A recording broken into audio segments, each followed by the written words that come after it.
Iran కు ఈసారి దెబ్బ చాలా గట్టిగానే తగిలేలా ఉంది. బిగ్ స్ట్రైక్స్ కు అమెరికా అధ్యక్షుడు ట్రంప్ ప్లాన్ చేస్తున్నాడని అంటున్నారు. చైనా టూర్ తర్వాత మళ్ళీ ట్రంప్ ఫోకస్ ఫుల్ గా టెహ్రాన్ మీద పడింది.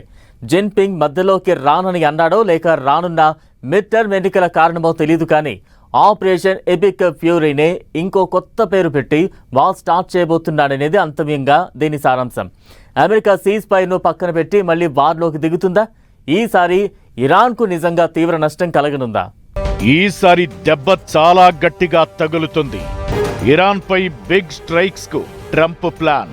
చైనా టూర్ తరువాత మళ్లీ ఇరాన్పై full focus. Operation epic fury 2.0 త్వరలో స్టార్ట్ కాబోతోందా? అసలే ట్రంప్ ఆ పైన చైనాలో జిన్పింగ్ తో భేటీ అయి తిరిగొచ్చాడు. నెక్స్ట్ ఏం చేయబోతున్నాడు అని ఆలోచించే గ్యాప్ అక్కర్లేదు. ఇప్పటికే ఇరాన్ అమెరికా మధ్య కాల్పుల విరమణ ఒప్పందం కొనసాగుతోంది. ప్రగల్భాలు పలుకుతూ మొదలుపెట్టిన వార్ మధ్యంతరంగా ఆగింది. పైగా ఇరాన్ తగ్గేదేలేదంటోంది. దీంతో ట్రంప్ తీరుపై అమెరికాలో సొంత పార్టీ నేతల నుంచే విమర్శలు పెరుగుతున్నాయి. యుద్ధం కంటిన్యూ చేసేందుకు అమెరికన్ కాంగ్రెస్ ససేమిరా అంటోంది.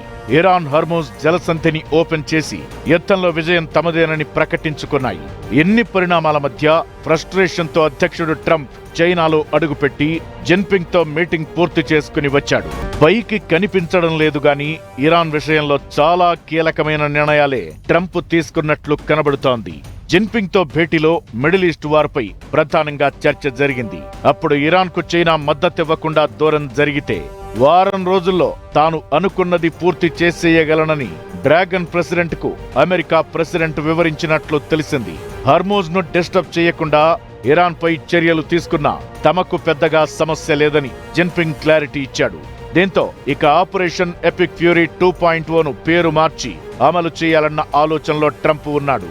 ఇదిలా ఉంటే ఏప్రిల్ 7న ఇరాన్ పై యుద్ధంలో సీజ్ ఫైర్ ప్రకటించింది వైట్ హౌస్. ఈ ఏడాది నవంబర్లో అమెరికా రాజకీయాల్లో మిడ్ టర్మ్ పోల్స్ అనేవి చాలా కీలకమైనవి. అమెరికా అధ్యక్షుడి 4 ఏళ్ల పదవీ కాలానికి సరిగ్గా మధ్యలో, అంటే 2 ఏళ్లు ముగిశాక ఈ ఎన్నికలు జరుగుతాయి. దీని ద్వారా అధ్యక్షుడు మారడు, కానీ అమెరికా పార్లమెంట్లోని సభ్యులను ప్రజలు ఎన్నుకుంటారు. దిగువ సభైన హౌస్ ఆఫ్ రిప్రజెంటేటివ్స్, ఎగువ సభైన హౌస్ ఆఫ్ సెనేట్స్ లో ప్రతి 2 ఏళ్లకోసారి ఎన్నికలు జరుగుతాయి. ఇందులో మెజారిటీని సాధించలేకపోతే ట్రంప్ గడ్డు పరిస్థితుల్ని, విమర్శల్ని ఎదుర్కోవాల్సి ఉంటుంది. నెక్స్ట్ వచ్చే ప్రెసిడెంట్ ఎన్నికల వరకు దేశ రాజకీయాలను ఈ మిడ్ టర్మ్ ఎన్నికల ఫలితాలు శాసిస్తాయి.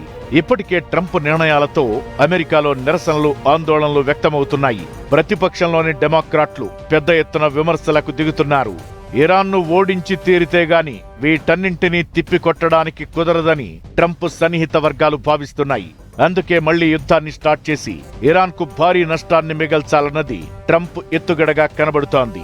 అందుకే చైనాను తన వైపు తిప్పుకుని వచ్చాడని, ఇక ఇరాన్పై బిగ్ స్ట్రైక్స్ ఉంటాయన్న ప్రచారం జోరుగా సాగుతోంది.